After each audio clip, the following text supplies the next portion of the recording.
వీడిని తమ్ముడురా, తప్పు చేస్తే శిక్షించాల్సిందే. కాకపోతే ఆ సమయంలో వీడిని తమ్ముడని మాత్రం గుర్తుంచుకుంటే చాలు. పదరా.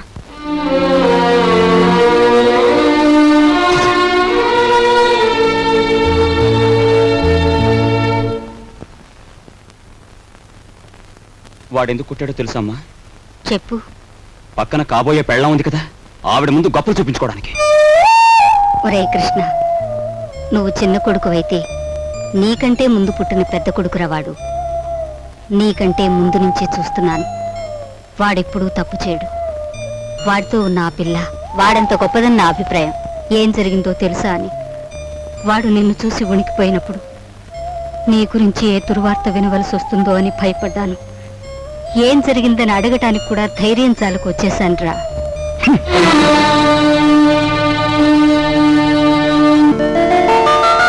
ఈమె నా చెల్లెలు ఇల్లు వదిలి వచ్చేసింది.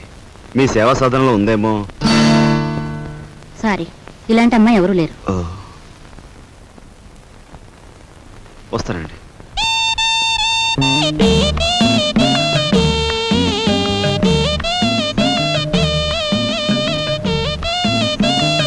ఇలా రా. వస్తున్నా. నీ చూపులోని ఆకలి నాకు అర్థమైంది. నీకేది కావాలన్నా నేను ఉపయోగపడతాను, అలాగే నాకేది కావాలన్నా నువ్వు ఉపయోగపడాలి. ఇక్కడ ఫ్రెండ్షిప్ కి అది కండిషన్. ఓకే? ఓకే. రాజు, నువ్వేవి అనుకోనంటే ఈ డబ్బుతో నీ అప్పులన్నీ తీరిస్తే ఎలా ఉంటుంది? స్నేహితురాలుగా నేనేం చేయాలో ఏం చేయగలను నాకేం అర్థం కావటం లేదు. నీ అభిమానం ఆత్మబలం అండగా ఉంటే నాకు అంతే చాలు. పద. మంచితనం మించిపోవును, ఆలసించిన ఆశాభంగం. 8 రోజులు సైకిల్ తొక్కిన వారికి 8,000 రూపాయలు బహుమానం. 8 days 8,000. 8 రోజులు సైకిల్ తొక్కిన వారికి 8,000 రూపాయలు బహుమానం.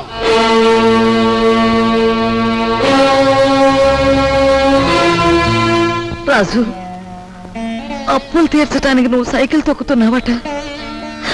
మనలాంటి కుటుంబాల్లో పుట్టి ఇలాంటి పనులు చేస్తే ఎంత పరువు తక్కువగా ఉంటుందో ఆలోచించు.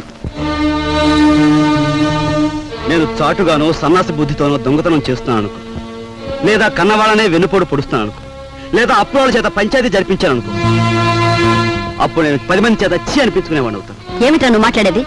మొన్నటికి మొన్న కుమ్మరాడి దగ్గర కూలి పని కొప్పుకొని ఏంటి పరువు మీద పెద్ద బండ పడేస్తావు. ఇవాళ మీ నాన్న చచ్చిపోయాక ఆగు. ఇప్పుడు నువ్వేమిటి మాట్లాడింది? మా నాన్న చచ్చిపోయాడా? ఆ మాట నువ్వంటున్నావా? నువ్వు ఏమిట్రా అది? ఆవిడ అలా రెట్టిస్తున్నావు. మరి చూడమ్మా, నాయనమ్మా నాన్న చచ్చిపోయాడు అంటుంది, అత్తయ్య అంటుంది. అసలు అసలు నాన్న చచ్చిపోవడం ఏంటమ్మా? Non sense. నాన్న చచ్చిపోలేదు. నాన్న చచ్చిపోలేదు. మనందరం కలిసి ఆయన చంపేశాం. అవునమ్మా, నిర్దాక్షిణ్యంగా కాలు రాసి చంపేశాం. కొండంత మనిషిని చాదస్సుతో కొందరు, స్వార్థంతో కొందరు, ఇలా అందరూ కలిసి ఆయన చంపేశాం. ఏ చంపలేదా? ఒక్కసారి మీరందరూ గుండెల మీద చేతులు వేసుకుని ఆలోచించండి. ఆయన జీతం నెలకు 500 రూపాయలు, కేవలం 500 రూపాయలు. తాహతకు మించిన కోరికలు కోరి మనందరం కలిసి ఆయన చంపేశాం. He was successfully murdered by all his family members. నోరుంది కదా అని తప్పులు పడుతున్నారు.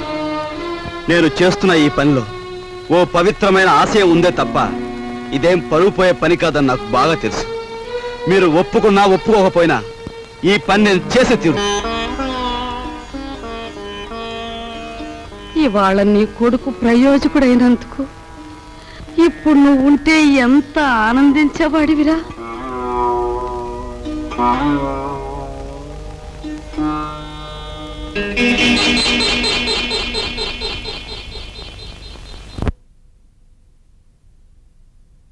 రాజుగాడి గదిలో దూరి డబ్బు కాచేద్దామంటే వాడు పడుకున్నాడో లేదో తెలియచావట్లేదు. పడుకున్నాడని దగ్గరికి వెళ్ళామనుకో, వాడు బాంబుల పేర్లా పేల్తాడు. అసలు ఈ గొడవంతా దేనికి? నువ్వు మీ ముసల్దాన్ దగ్గరికి వెళ్ళి కుక్క పెట్టి ఒక ఏడుపేడు, ఆవిడే కాచేసుకొచ్చి మనకిస్తుంది.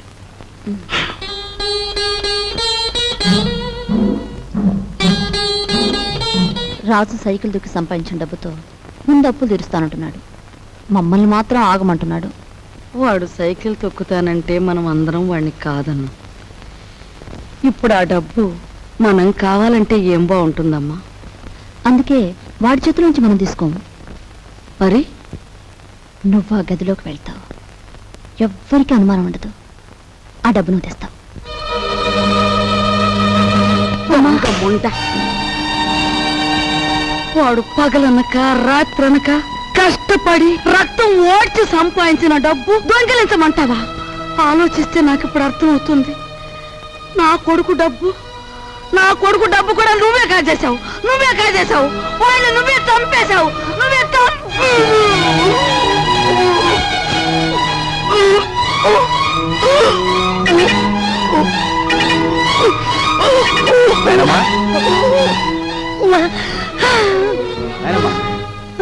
బాబు ఏమైంది నాయనమ్మా? ఎందుకు కేకలు పెట్టావు నాయనమ్మా? ఏమైంది నాయనమ్మా? ఏం లేదు బాబు, ఏదో పీడకలు వచ్చింది. మీ నాన్న గుర్తుకొచ్చాడయ్యా. సరే ఊరుకో.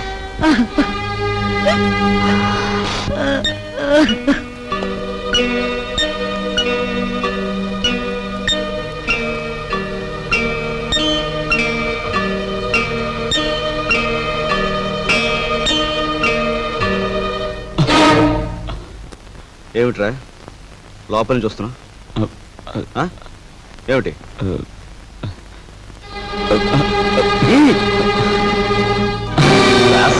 ఏమిటాడు చేసిన పని?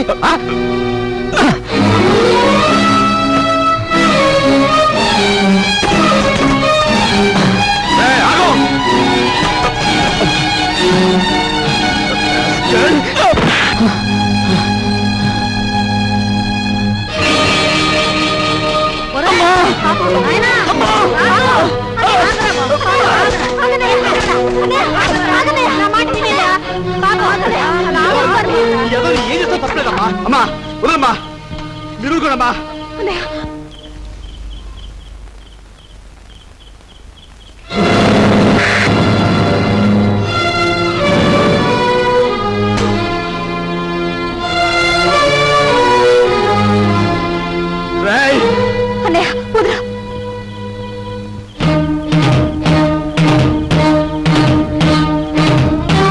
దుర్మార్గుడా, ఎంతకు తెగించావురా?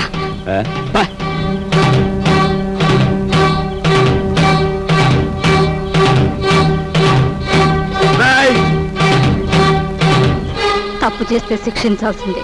కాకపోతే ఆ సమయంలో వీడిని తమ్ముడని మాత్రం గుర్తుంచుకుంటే చాలు. తమ్ముడు ఎవడ్రా నీకు తమ్ముడు? ఒక సిగరెట్ వెలిగించినంతసేపు లేదు నీ పెద్దరికం, ఒక దమ్ము లాగినంతసేపు లేదు నీ పెద్దరికం. అందుకోసం నువ్వు ఎగిరిపడిన అవసరం లేదు. ఏమిటి నీ గొప్ప? నాన్న చచ్చిపోయి 4 రోజులు కాలేదు, రకరకాలుగా అధికారం చలాయించాలని చూస్తున్నావు. నీ పెద్దరికం నాకు అక్కర్లేదు. సచ్చినాడ ముసలిముండా. ఐఎమ్ సారీ, నీకు మర్యాద ఇవ్వాలి కదూ. చూడు మిస్టర్, నీకు ఎవరి పెద్దరికం అక్కర్లేదనుకుంటే ఈ ఇంట్లో నుంచి తక్షణం బయటకు వెళ్ళిపోవచ్చు. నేను ఇంట్లోంచి వెళ్ళిపోవాల్సి వస్తే ఏం జరుగుతుందో తెలుసా? నువ్వు ఈ ఇంట్లో ఉండాలంటే ఏం చేయాలో తెలుసా? తెలుసు.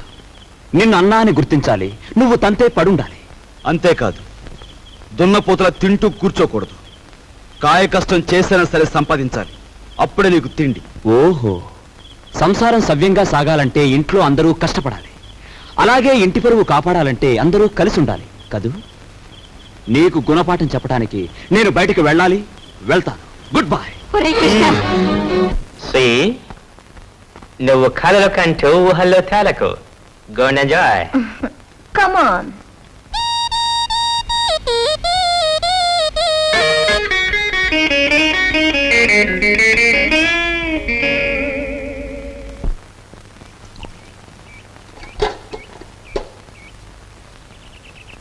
వెధముఖాలని వెధముఖాలు.